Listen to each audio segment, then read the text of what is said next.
तीन दामाद की सास पार्ट 2। अब तक आपने सुना कि कावेरी जी अपनी तीनों बेटियों ईशा, मोहिनी और सुहाना की शादी तीन घर जमाई लड़कों के साथ करवा देती है। उन्हें लगता है कि ये लड़के शायद घर का कामकाज संभाल लेंगे, लेकिन उनके तीनों घर जमाई बहुत आलसी थे। वो नौकरी भी नहीं करते थे और बाहर का काम भी नहीं।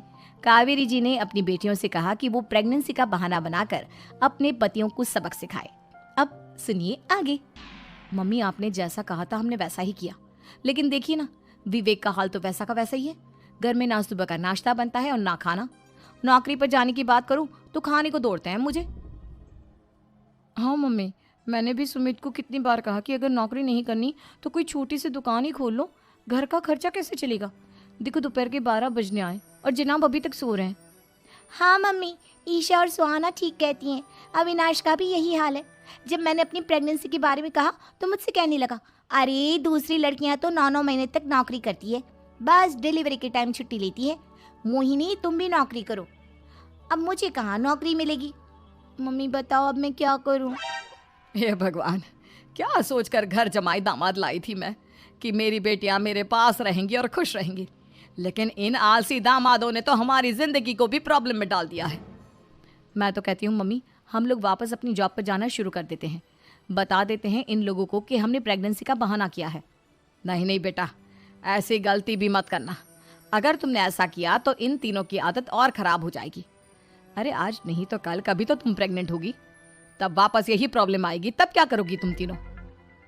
हाँ मम्मी, आपकी बात तो बिल्कुल सही है। इन लोगों को तो सुधारना ही पड़ेगा। लेकिन कैसे? अपने बच्चों के आने की खबर सुनकर भी इन लोगों पर कोई असर नहीं हो रहा।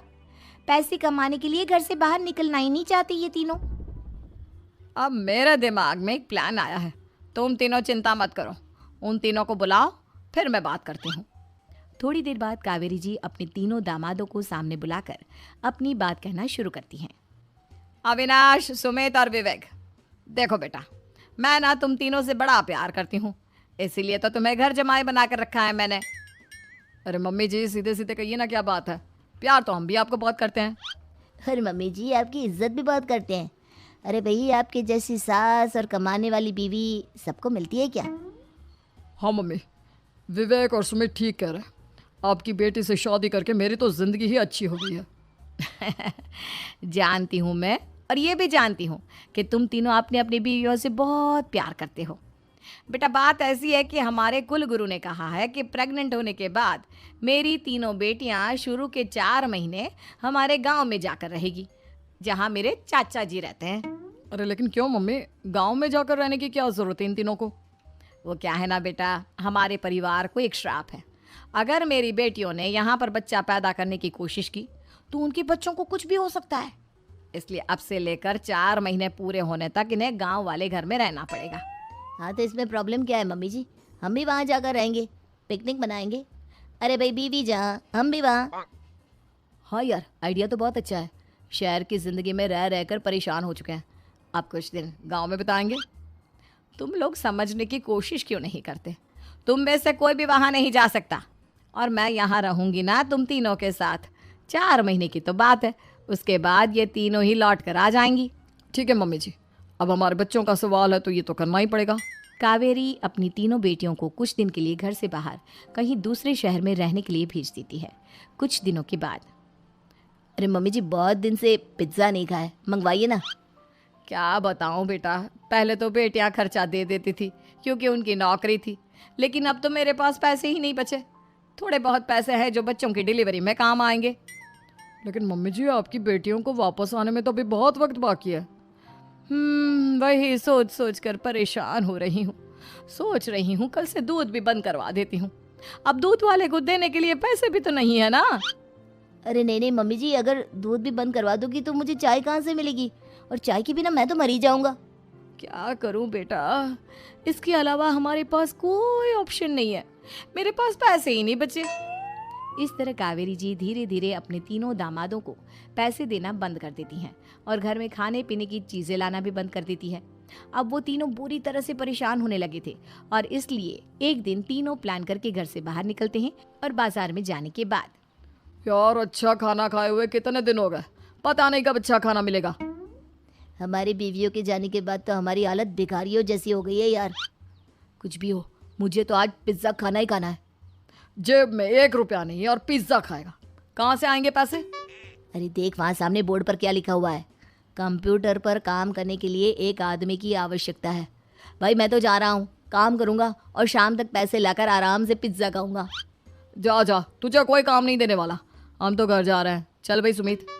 सुमित और अविनाश वहाँ से चले जाते हैं और विवेक उस कंप्यूटर शॉप पर सारा दिन काम करके 5,000 रुपये कमा कर घर लौट कर आता है और अपने खाने के लिए अच्छी अच्छी चीज़ें भी लेकर आता है। ये देखकर विवेक और सुमित के दिल में भी कुछ पैसे कमाने की इच्छा जागती है।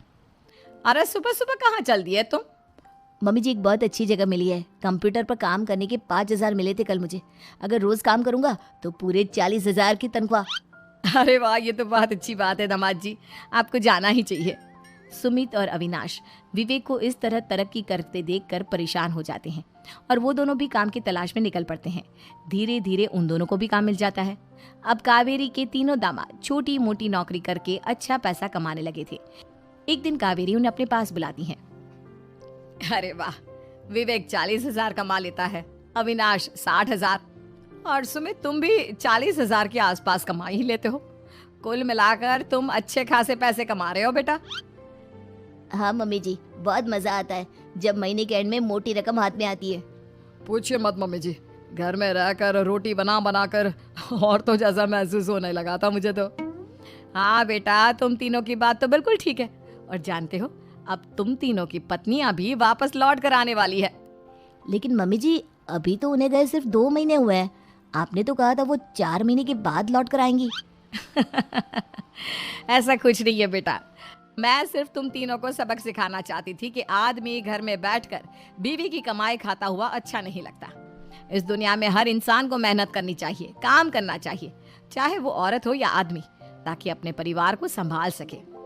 कावेरी की बात सुनकर उन तीनों को अपनी गलती का एहसास होता है और कावेरी उन्हें सच बता देती है कि ईशा, सुहाना और मोहिनी शहर में ही कहीं दूसरी जगह रह रहे थे। शाम के वक्त उन तीनों की पत्नियां लौट कर आ जाती है और कावेरी जी का परिवार एक खुशहाल परिवार की तरह रहने लगता है।